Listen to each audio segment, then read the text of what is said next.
오늘도 주님의 은혜가 함께 하시기를 간절히 바라고요. 코로나 재앙 가운데서, 특별히 무더위와 폭염 가운데서 하나님께서 지켜주시고 인도해 주심으로 건강하게 생활할 수 있기를 간절히 바랍니다. 조금 전에 불렀던 찬송가의 가사처럼 십자가 그늘 아래서 하나님께서 베풀어 주시는 귀한 영적인 시원함과 은혜가 있어지기를 간절히 바랍니다. 사도 바울이 골로새서를 기록한 핵심적인 배경과 목적은 골로새 교회에 침투하여 성도들의 구원과 복음 진리를 왜곡하고 오염시킨 일명 거짓 교사들의 실상을 밝히고 복음을 변증함으로 성도와 교회를 건강하고 정상적으로 세우는 것이었습니다. 지난 시간에 정상적인 신앙과 관련해서 세례와 제사함과 십자가를 통한 승리를 강조했던 사도 바울은 이어서 오늘 본문에서는 거짓 교사들의 대표적인 주장들, 그들의 잘못된 교리들에 대해서 비판하고 경고하고 있습니다. 그렇다면 골로새 성도들을 미혹한 거짓 교사들에 대한 사도 바울의 경고는 과연 무엇인지 살펴보는 가운데 오늘 말씀의 은혜를 나누기를 원합니다. 첫째로 바울은 거짓 교사들의 율법주의를 경고했습니다. 본문 16절에 보면 그러므로 먹고 마시는 것과 절기나 올삭이나 안식일을 인하여 누구든지 너희를 편론하지 못하게 하라고 바울은 강조하며 경고하고 있습니다. 여기 언급된 먹고 마시는 것, 절기, 월삭, 안식일은 구약의 레위기를 중심으로 강조된 정결법과 또한 율법의 내용들입니다. 핵심은 하나님의 선민과 언약 백성들은 세상과 죄악과 구별된 거룩한 생활을 해야 한다는 것이죠. 또한 누구든지 너희를 편론하지 못하게 하라고 강조했는데, 여기서 누구든지는 바로 이제 골로새 성도들을 미혹하는 거짓 교사들을 뜻하고, 편론하다는 말은 심판하다, 평가하다, 정죄하다, 비판하다는 그러한 뜻을 가지고 있습니다. 즉 당시 거짓 교사들은 구약의 율법의 잣대와 기준으로 골로새 성도들이 율법을 준수하지 않고 자유분방하게 생활하기 때문에 아직 구원받지 못했고 심각한 문제가 있다고 편론하고 비판하며 정죄했던 것입니다. 이처럼 거짓 교사들은 골로새 성도들에게 다시금 율법주의의 신앙으로 돌아가도록 미혹하고 또한 시험했습니다. 다시 말하면 아무리 신약시대에 복음을 믿는다 할지라도 그것만으로는 구원받을 수 없고, 유대인들처럼 율법을 열심히 지키고 인간적인 노력과 행위도 있어야만 확실하게 구원에 이를 수 있다라고 강조한 것입니다. 이에 대해서 바울은 17절에서 중요한 율법과 복음과의 관계와 의미를 설명합니다. 우리 다 같이 17절 말씀 다시 한번 읽도록 하겠습니다. 17절 시작. 이것들은 장래일의 그림자이나 몸은 그리스도의 것이니라. 할렐루야. 여러분, 여기에서 이것들은 앞절에서 언급한 먹고 마시는 것부터 안식일까지의 구약의 율법들을 뜻하고, 장래일의 그림자는 신약시대에 복음으로 오신 예수 그리스도의 인격과 구속 사역을 상징하고 지향한다는 의미입니다. 여러분, 오늘도 무더위와 폭염 가운데서 너무나 수고 많이 하셨는데요, 낮에 이제 저 하늘의 햇빛이 강하게 비추면 사람과 물체 뒤에 무엇이 생깁니까? 그림자가 생기지 않습니까? 그렇습니다. 그러면 몸과 실체가 중요합니까? 아니면 그림자가 더 중요합니까? 두말할 필요가 없지요. 당연히 몸과 실체가 중요하죠. 그런데 혹시라도 허상에 불과한 잠시 있다 사라져버리는 그 그림자를 더 소중하게 여기고 아끼는 사람이 있다고 한다면 아마도 그 사람은 더 이를 먹었지 않는가 생각해 봅니다. 자, 여러분, 이처럼 구약의 율법과 의식들을 궁극적으로 신약의 예수님과 복음을 미리 알려주고 상징하는 그림자로 이렇게 이해하고 설명하는 것을 신학적으로 모형론 혹은 예표론이라고 이야기합니다. 즉, 구약의 율법을 모형이라고 한다면 신약의 예수님과 복음이 온형입니다. 또한 구약의 여러 인물들과 사건들을 예표라고 한다면 신약의 예수님과 구속사역이 실제 목표이고 또한 완성이라는 것입니다. 실제로 구약의 율법과 인물 그리고 사건들은 장래 일과 신약 시대의 그림자와 모형과 예표로 주어졌는데 예수님께서 십자가에서 피 흘려 죽으시고 부활하심으로 구약의 모든 율법을 성취하시고 복음을 통해 구원과 자유를 우리에게 허락해 주신 줄로 믿습니다. 예수님께서 갑자기 오신 것이 아닙니다. 창세기 3장 15절의 최초의 복음 온시 복음의 예언 그 이후부터 여러 이제 모형과 그림자를 통해서 앞으로 오실 예수님의 인격과 구속 사역에 대해서 미리 예표하고 보여주셨고, 그대로 예수님께서 육신을 입고 이 땅에 오셔서 많은 기적을 베푸셨고 궁극적으로 십자가에서 피 흘려 죽으시고 3일 만에 부활하심으로 구약의 그 모든 그림자와 이제 모형과 예표를 실제로 성취하시고 완성하심으로 성경의 예언을 이제 성취하셨고 우리의 구원을 완성하셨다는 사실을 믿으시기를 바랍니다. 결과적으로 구약의 할례는 신약의 세례로, 또한 구약의 제사는 신약의 지금 우리가 드리고 있는 예배로, 그리고 구약의 안식일은 신약의 주일로 대체되고 또한 완성되었습니다. 그런데 문제는 당시 거짓 교사들은 이미 예수님을 통해 이처럼 성취되고 완성된 복음과 구원을 부정하고 그림자와 모형에 불과한 구약의 율법 준수와 의식을 다시금 시행해야만 구원받을 수 있다는 거짓 복음으로 성도들을 미혹했기 때문에 바울은 이러한 거짓 교사들의 율법주의를 강력하게 경고하고 비판했다는 것입니다. 오늘날 많은 이단들 가운데도 성경을 문자적으로만 해석하고 자의적으로 이해한 나머지 지금도 구약 성경의 내용처럼 이제 토요일을 안식일로 지키고 유월절 절기를 지켜야 한다고 주장하는 안식교나 또 하나님의 교회 이단이 있는가 하면 요한계시록 7장에 보면 14만 4천 명을 언급하고 있는데 구원받은 구약과 신약의 모든 성도들의 총수, 상징적인 숫자입니다. 그런데 이것을 문자적으로 곡해해서 자신들의 그 조직에, 자신들의 그 모임에 등록된 14만 4천 명만이 구원받을 수 있다라고 미혹하는 신천지 이단이 있기도 합니다. 이미 14만 4천이 넘었거든요. 그렇다면 그 자체가 이미 거짓인 것이 탄로난 것이 아닙니까?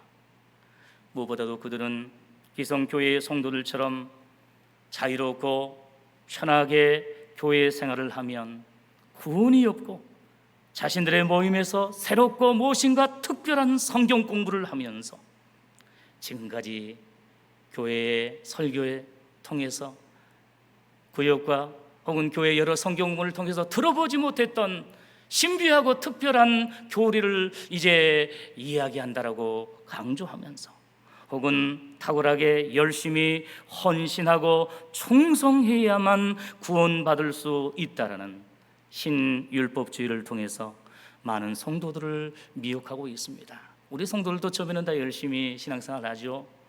네, 복음의 은혜에 감사하면서 자유함을 가지고 은혜스럽게 신앙생활을 합니다.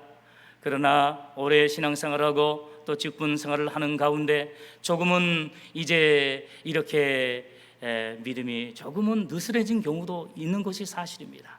그런 때에 교묘하게 접근해서 당신은 첫사랑을 잃어버렸다, 당신의 모습을 보니 구원받지 못했다 라고 하면서 이제 이렇게 새로운 율법주의 신앙으로 그들을 이제 여러 성도들을 미혹하는 많은 이단들이 있고, 실제로 기성교회의 성도들 가운데 안 믿는 세상의 불신자들은 이단에 아예 관심이 없기 때문에 빠지지 않습니다.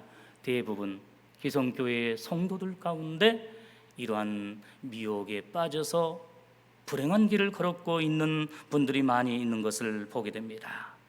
은혜스러운 우리 교회와 성도들은 구약의 모든 율법을 십자가에서 이제 성취하신 예수님을 믿음으로 이미 구원받았음을 확신하고 감사하면서, 혹시라도 거짓 교사들처럼 율법의 잣대와 주관적인 기준으로 다른 성도나 이웃을 함부로 편론하거나 이제 정죄하거나 비판하지 아니하고 복음 안에서 성도와 교회를 사랑하고 섬기는 성숙한 믿음의 성도들이 다 되시기를 주님의 이름으로 간절히 축원합니다. 두 번째로 바울은 거짓 교사들의 신비주의를 경고했습니다. 오늘 본문 18절에 누구든지 일부러 겸손함과 천사 숭배함을 인하여 너희 상을 빼앗기지 못하게 하라고 바울은 경고했습니다. 여기서 일부러 겸손하다는 것은 거짓 교사들이 고의적으로 혹은 외식적으로 겸손한 척 가장하고 거짓으로 행동한다는 것입니다. 마음은 교만합니다. 자고합니다. 그런데 이제 일반 성도들을 미혹하고 꾀기 위해서 일부러 거짓말로 겸손한 척 한다는 것입니다. 처음에는 아주 친절합니다. 인사도 잘하고 또한 많은 선물도 이렇게 주고, 그리고 개인과 가정사의 여러 가지 일들에 대해서 자기 일처럼 관심을 가지고 챙겨줍니다. 그런 인간적인 관계에 넘어간 사람들이 의외로 많다는 것이죠. 여러분, 이와 같이 거짓 교사들과 이단들의 특징 가운데 대표적인 한 가지는 지나치다 싶을 정도로 일부러 겸손하고 살갑게 친절하다는 것입니다. 안타깝게도 그런 가짜 겸손과 친절에 속아 넘어가서 신앙과 인생 전체를 송두리째 빼앗겨버린 불쌍한 사람들이 있는데, 우리 성도들은 갑자기 접근해 이제 일부러 겸손하고 지나치게 친절한 척 대하는 사람들이 있다고 한다면 저들을 주의하고 또한 교육자들에게 문의하시기 바랍니다. 여러분, 무엇보다 오늘 우리 성도들은 구원받은 성도답게 하나님의 자녀답게 평상시의 생활 속에서 자연스럽고 또한 진실하게 겸손과 친절을 평상시에 변함없이 실천하는 은혜스러운 성도들이 다 될 수 있기를 간절히 바랍니다. 그러나 일부러 겸손함보다 더 중요한 거짓 교사들의 문제는 바로 천사 숭배입니다. 여기 언급한 천사 숭배는 당시 거짓 교사들의 대표적인 교리였고 또한 매우 위험한 신앙적인 요소였습니다. 여러분, 천사가 어떠한 존재입니까? 천사는 하나님의 피조물로 인간과 달리 육체가 없이 영으로 존재하면서 하나님의 심부름을 수행하는 영체입니다. 천사는 크게 두 종류로 구분할 수 있죠. 먼저 악한 천사는 자신의 본분을 망각한 채 하나님께 반역하며 타락함으로 하나님과 원수된 사탄 마귀와 오늘 구원받은 우리 성도들 미혹에서 한 영혼이라도 지옥에 데리고 가기 위해서 우는 사자처럼 두루다니며 산길자를 찾고 있는 그들의 졸개인 이제 귀신들을 이야기합니다. 반대로 선한 천사가 있습니다. 하나님의 보좌 앞에서 섬기는 이사야서에 나오는 혹은 요한계시록에 나오는 스랍들과 그룹 천사들이 있는데, 구체적으로 하나님의 기쁜 소식을 전하는 가브리엘 천사가 있기도 하고 하나님을 찬양하는 미가엘 천사들이 있기도 합니다. 그래서 기독교 용품 가운데 찬양이 이렇게 계속 나오는 그런 테이프라든가요, 그런 기기의 이름이 미가엘 반주기, 그렇게 들어보지 않았습니까? 미가엘 천사를 이야기하는 것입니다. 자, 문제는 당시 골로새 교회에 도둑처럼 들어온 거짓 교사들은 주로 유대 신비주의의 영향을 받아서 자신들이 특별한 환상 가운데 천국에서 예배하고 수종들은 그 천사들을 보았다라고 주장하면서 자신들처럼 신비하게 천사를 보고 천사의 도움과 정보를 통해서만 하나님께 바르게 예배하고 또한 하나님 앞에 나아갈 수 있다는 천사 숭배 신앙을 구원받은 증거로 주장하면서 헛되이 과장하고 성도들을 미혹했다는 것입니다.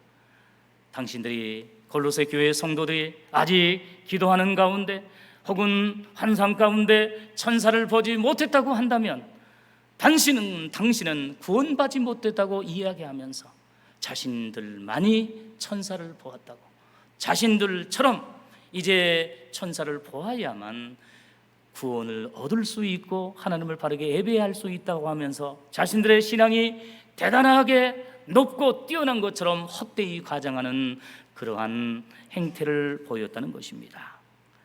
이러한 천사 숭배는 유대 묵시 문학에서 자주 등장하는 유대 신비주의 사상인데, 유대인들이 바벨론 포로 생활과 로마 제국의 식민 지배를 받는 가운데 얼마나 힘들고 어려웠겠습니까? 그러다 보니 신비주의에 심취하게 되었습니다. 그러한 정치적인 암흑기에 성경에 기초한 바른 메시아 대망 사상이 변질되고 왜곡되어서 메시아와 구원자와 평화의 왕으로 오실 예수님을 사모하고 기다리기보다는 당시의 이방 사상과 특별히 헬라 철학의 영향을 받아서 천사들을 우상화하고 신격화하는 신비주의 사상에 이렇게 침몰되었다는 것입니다.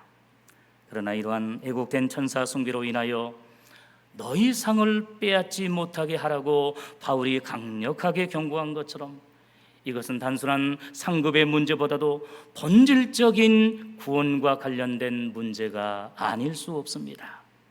왜냐하면 그 이유는 아무리 신비하게 환상 가운데서 천사를 보거나 천사의 보호나 도움을 받는다 할지라도 천사는 결코 구원의 중보자나 예배와 기도의 중보자가 될 수 없고, 오직 십자가에서 죽으시고 부활하심으로 하나님과 우리 인간 사이에 유일한 중보자 되신 예수님을 통해서만 구원받을 수 있고, 그 예수 그리스도의 이름으로 그 주님의 보혈을 통해서만 온전한 예배와 기도를 드릴 수 있기 때문입니다. 그러므로 바울은 19절에서 그들이 머리를 붙들지 아니하는지라 온몸이 머리로 말미암아 마디와 힘줄로 공급함을 받고 연합하여 하나님이 자라게 하심으로 자라느니라고 말씀했는데, 여기에서 머리는 비유적으로 이제 예수님을 뜻하고 몸과 지치는 교회와 우리 성도들을 의미합니다. 여러분, 무슨 말씀이겠습니까? 비유적으로 교회를 이루는 몸과 각 신체 지체의 머리와 대표는 천사가 아니라, 그 어떤 존재가 아니라 오직 예수 그리스도이신 줄로 믿습니다. 마치 온 몸과 지체가 머리를 중심으로 연합하고 하나 되는 것처럼 우리는 머리 대신 예수님을 바르게 믿고 섬길 때에 구원에 이를 수 있고, 하나님을 바르게 예배하며 기도함으로 영육 간에 건강하고 정상적으로 교회 생활을 할 수 있는 것입니다. 하지만 안타깝게도 오늘날도 유일한 구원과 기도의 중보자 되신 예수님을 부정하고 다른 새롭고 특별한 중보자를 강조하는 이단과 이교들이 득세하고 있는데, 본문의 천사 숭배 신앙과 더불어서 로마 가톨릭 천주교에서는 성모 마리아나 성인들 그리고 교황을 하나님과 인간 사이의 구원과 기도의 중보자처럼 추앙하고 우상화하는 비성경적이고 또한 비복음적인 교리들을 주장하고 있고, 결국 모든 종교와 교주에게도 동일하게 구원이 있다는 종교다운주의 사상과 적그리스도 사상을 통해서 오늘날 많은 교회와 우리 성도들을 심각하게 미혹하고 공격하고 있다는 사실입니다. 성도 여러분, 이러한 종말과 말세의 현상에 대해서 마가복음 13장 21절 22절에서 중요한 애언과 경고를 했습니다. 그때에 사람이 너희에게 말하되 보라 그리스도가 여기 있다, 보라 저기 있다 하여도 믿지 말라. 거짓 그리스도들과 거짓 선지자들이 일어나서 이적과 기사를 행하여 할 수만 있으면 택하신 백성을 미혹해 하려 하리라고 경고했습니다.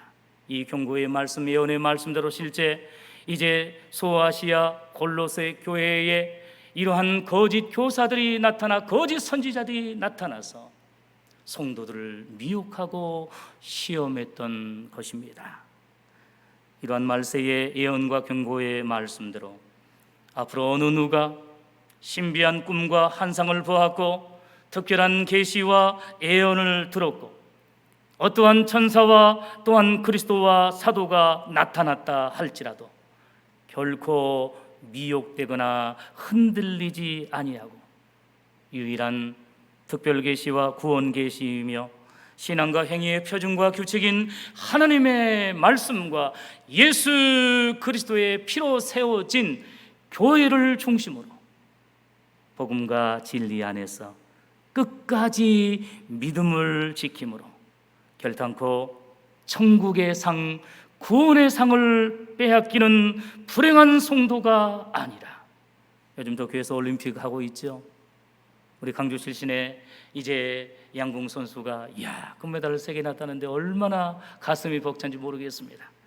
그 올림픽 금메달보다도 더 소중하고 영광스러운 구원과 천국의 상, 생명의 면류관을 반드시 차지하고 받아 누리는 복된 믿음의 성도들이 다 될 수 있기를 주님의 이름으로 간절히 축원합니다.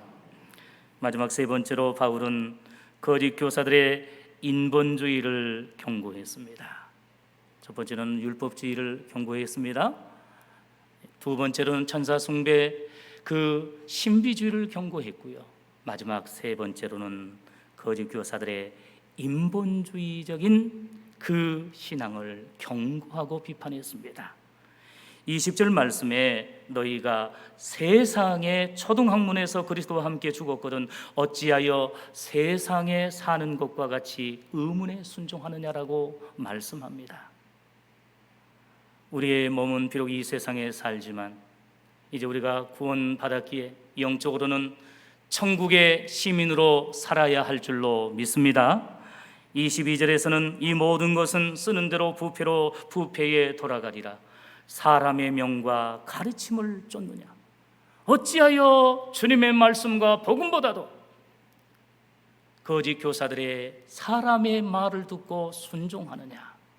오늘 우리들은 사람의 말이 아닌 주님의 말씀만을 믿고 순종하고 복음과 진리를 따라 행하는 믿음의 성도들이 되시기를 바랍니다. 23절에서도 이런 것들은 자의적 숭배와 또한 겸손과 몸을 괴롭게 하는데 지혜 있는 모양이나 오직 육체에 쫓는 것을 금하는 데는 유익이 조금도 없느니라고 경고했습니다. 여러분, 지난 시간에 앞달락에서도 살펴본 대로 우리 성도들은 거짓 교사들이 강조한 세상의 초등학문과 구약의 율법 그리고 인간의 행위에 대해서 예수님의 십자가를 통해 이미 죽었고 다시금 예수님의 부활을 통해 살리심을 받았기 때문에 구원받은 이후에는 육체와 세상을 위해 살지 않고 영혼과 그리고 천국을 소망하고 사모하면서 살아야 할 줄로 믿습니다. 아무리 힘들고 때로 원치 않은 고난과 시험을 당한다 할지라도 여러분 눈을 들어 하늘을 바라보고 주님을 바라보고 천국의 상급을 바라보면서 승리할 수 있기를 원합니다. 하지만 당시 골로새 교회 성도들 가운데 거짓 교사들의 미혹과 시험에 넘어가 또다시 구원받기 전에 옛사람으로 돌아간 채 천국보다 이 땅 세상을 위해 살고 말씀과 복음보다 사람의 명령과 거짓 가르침을 따르고 심지어 객관적이고 공식적인 복음 진리를 거부하고 지극히 자의적이고 주관적인 신앙생활을 추구하므로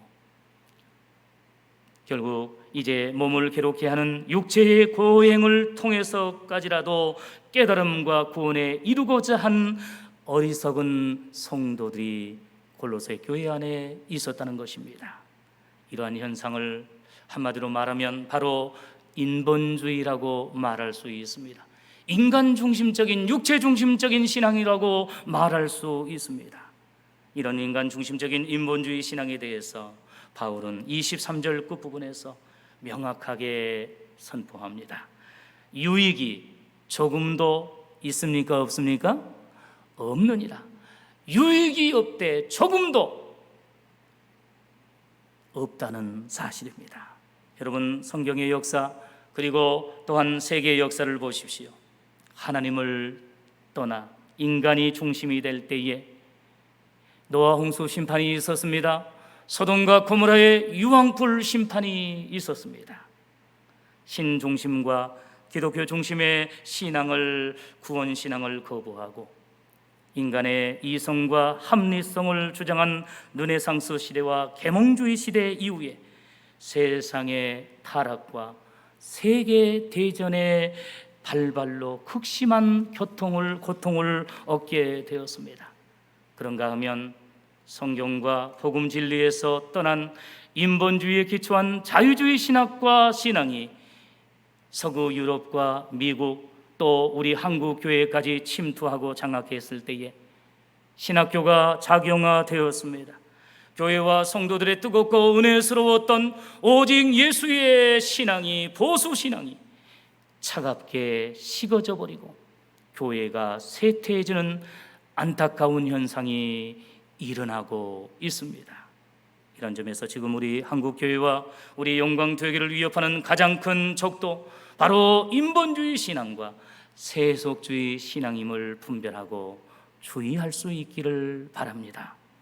그렇다면 상대적으로 이러한 인본주의 신앙을 개혁하기 위해서는 어떻게 해야 하겠습니까?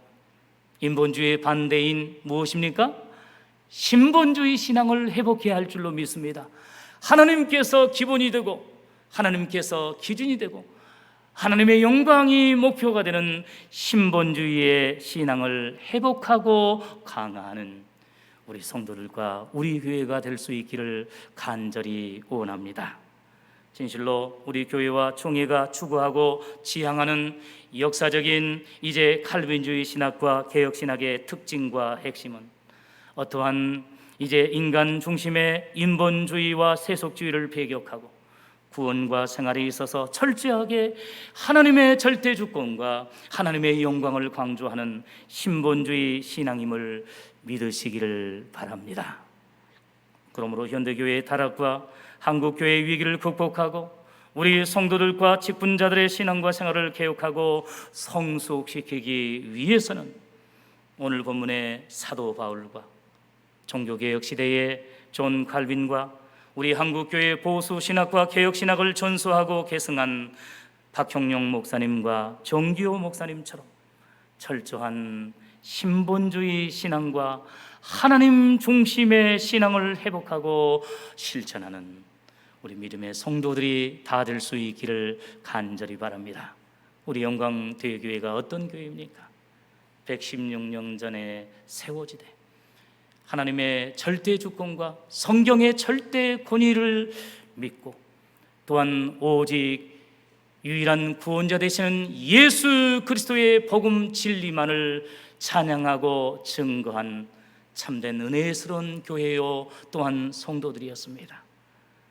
말세의 종말의 때에 이러한 참된 보수 신앙이 이업을 받고 인본주의 신앙, 세속주의 신앙, 종교다운주의의 사상이 우리를 미혹하고 시험하는 이때에 어떠한 핍박과 어떠한 미혹이 있다 할지라도 오직 예수의 신앙, 철저한 이제 신본주의 신앙, 하나님 중심의 신앙, 성경 중심, 교회 중심의 신앙생활을 통하여서 하나님께서 천국에서 예비하신 이 세상의 올림픽의 금메달, 노벨상과 어떤 훈장과 비교할 수 없는 천국의 상급과 생명의 면류관을 다 받았을 수 있는 복된 믿음의 성도들이 다 되시기를 간절히 바랍니다.